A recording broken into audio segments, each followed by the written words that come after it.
Je pense que le sac de grain est monté par là, donc. Avec, vous savez, c'est des portes qui s'ouvrent quand le sac arrive, hein, et qui se referment dès que le sac est passé. Il nous fera, je pense qu'il nous fera le charpentier nous fera la même chose.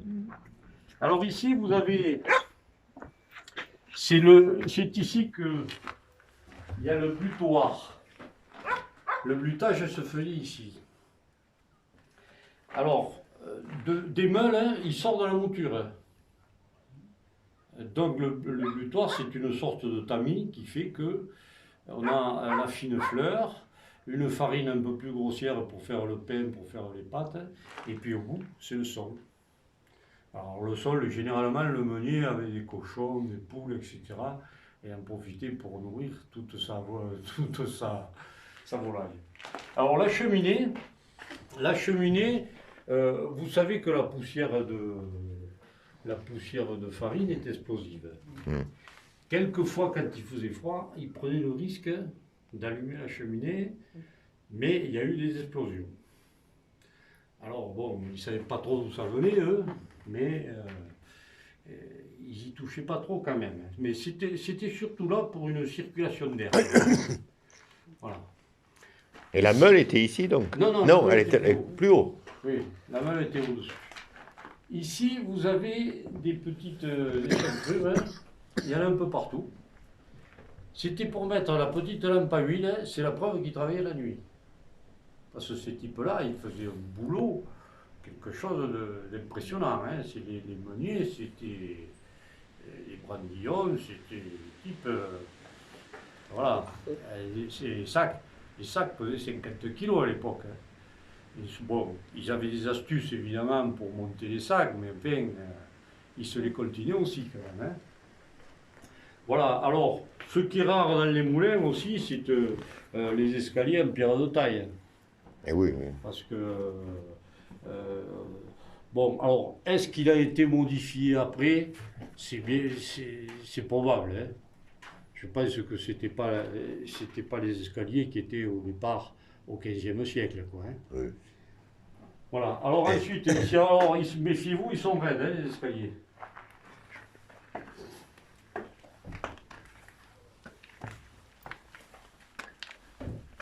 Alors ici, au-dessus, c'est la salle des meules. Hein. Et donc les meules, ils arrivaient à les monter à... Alors, je vais vous expliquer les meules. Parce que ça fait haut pour les meules.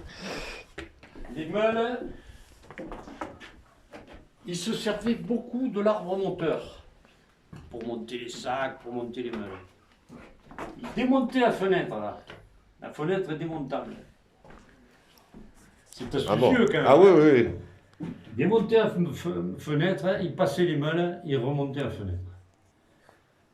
Alors il y a des moulins évidemment où il y avait une portaillère comme ça, quoi, en bois. Hein. Mais là, sur celui-ci, c'est net, c'est démontable. Alors là, vous avez la dalle qui a été mise en 1944, donc il y a eu l'explosion. Je vous ai raconté l'explosion? Non, mais le monsieur vous en a parlé. Couston nous l'a raconté. Ouais. Alors, là, ils vont démolir la dalle, mais qui a quand même permis de préserver la construction. Oui. Hein. Ils vont donc enlever cette dalle, et il y aura ici un toit qui fera 5 ou 6 mètres de hauteur, avec une superbe charpente. L'arbre monteur, qui est une pièce, une tonne, hein, Oui, oui. alors c'est 50 au carré, hein, et 7 ou 8 mètres de long, et il supporte les ailes. Sur cet arbre monteur, il y a une grande roue dentée, et qui entraîne ce qu'ils appellent une lanterne, c'est un engrenage. Oui, oui. Et qui vient faire tourner les meules. Alors, une meule dormante, une meule tournante. Une meule tournante, il y a ce qu'on appelle l'œil de la meule, où on met le grain, qui sera... Alors, le grain est déroulé carrément. C'est-à-dire que ça permet de conserver toutes les matières nutritives que contient le grain de blé. Elle est taillée de façon à dérouler le grain. Alors évidemment, c'est un truc assez moderne, ça. Hein. C'est c'est au millimètre près, quoi. Hein. Oui, C'est oui. vraiment taillé euh, comme actuellement, quoi. À l'époque, c'était pas tout à fait Mais les ça. meules sont espacées, donc, Elles sont espacées, légèrement. légèrement. Légèrement espacées, oui. Très légèrement. Hein. Et si l'on comprend bien, la toiture va tourner. Donc, c'est L'ensemble va tourner. ce Alors, que votre monsieur Coustol nous expliquait, que, mettez un âne. on Hein. mettait un âne pour... Ah, mais parce que, ça, c'est l'astuce. Les meuniers qui étaient très astucieux. Ils étaient formidables. Alors, celui-là, on va mettre une. Il sera sur roulement, avec des boules de pétanque. Et ce sera une crémaillère. Hein. Alors, je ne sais pas si ce sera en manivelle ou avec un levier, mais ce sera une crémaillère qui permettra de tourner le toit pour se mettre face au vent. Parce que c'est une fois qu'on est face au vent, qu'on a mis la voilure qu'il faut, que ça permet au moulin de tourner. Voilà. voilà. Et donc, c'est ce qui vous permet de commencer les travaux, c'est d'avoir participé à la... Ah ouais, ça c'est une aventure extraordinaire, ça. Comme il s'appelle Stéphane Bern, nous a aidés de façon remarquable. Donc, vous aviez candidaté, mais ça date On a il y a 2 ans, non? candidaté, Maintenant. alors c'est une histoire, je peux vous en raconter un peu, mais c'est une histoire. Alors, je dors pas beaucoup la nuit, vous savez. Je me lève, je regarde la télévision, et un beau jour, Stéphane Bern qui dit, mais si vous avez un moulin, un pigeonnier, du petit, voilà, Patrimoine, du hein. patrimoine, du petit patrimoine, quoi, hein. C'est pas des châteaux, c'est pas des abbayes, c'est du petit patrimoine. Hein. Elle dit, vous allez sur tel site, comme ça et comme ça. Alors moi, je suis allé sur le site, mais je viens de rien, je suis nul à l'informatique, hein. Je ne suis pas arrivé à faire grand-chose. J'ai téléphoné au président, je lui dis, j'ai vu le site sur lequel il faut faire le dossier, à tel toisie, il me dit, ouais, tu comprends, on en fait, jamais rien n'arrive. Bon, j'écoute, fais-le quand même, parce que là, je pense que ça peut être intéressant. Il l'a fait. Et puis alors, lui, quand il monte un dossier, c'est Nickel. c'est nickel, hein, c'est vraiment empaqueté, impeccable.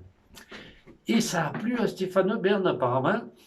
Alors, un beau jour, il y a un monsieur qui arrive là, monsieur de la Fondation du patrimoine, il arrive sur le chemin, il me dit, bon, j'ai dit, vous voulez visiter le moulin? Il me dit, oui.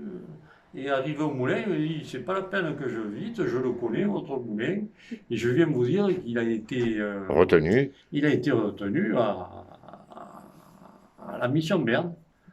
Alors là, évidemment, Crise il m'a cardiaque. cisaillé. Alors, quand j'ai dit ça aux collègues, tu plaisantes, c'est pas possible. J'ai dit, si, le gars, il va venir. Il est venu même le soir même à une réunion que je lui avais dit, ce soir, on se réunit, vous pouvez venir, ils ne me croiront pas. Alors, effectivement, il est arrivé, il nous a expliqué, etc. Bon, ça a été un peu long pour se mettre en route, tout ça. Hein. Bon, il a fallu signer le contrat, puis ça allait pas, il a fallu reprendre. Enfin, ça a été un peu long, mais en fait, là, maintenant, on y est, hein, ça y est. Et donc, ça pourra vous financer le parti du toit Ah, ça finance. Alors, Stéphane Bern lui-même a dit, moi, le moulin de Juffé, je paye. Seulement, le problème, c'est quand on a monté le dossier, on y avait envoyé des devis qui dataient d'une dizaine d'années. Eh oui.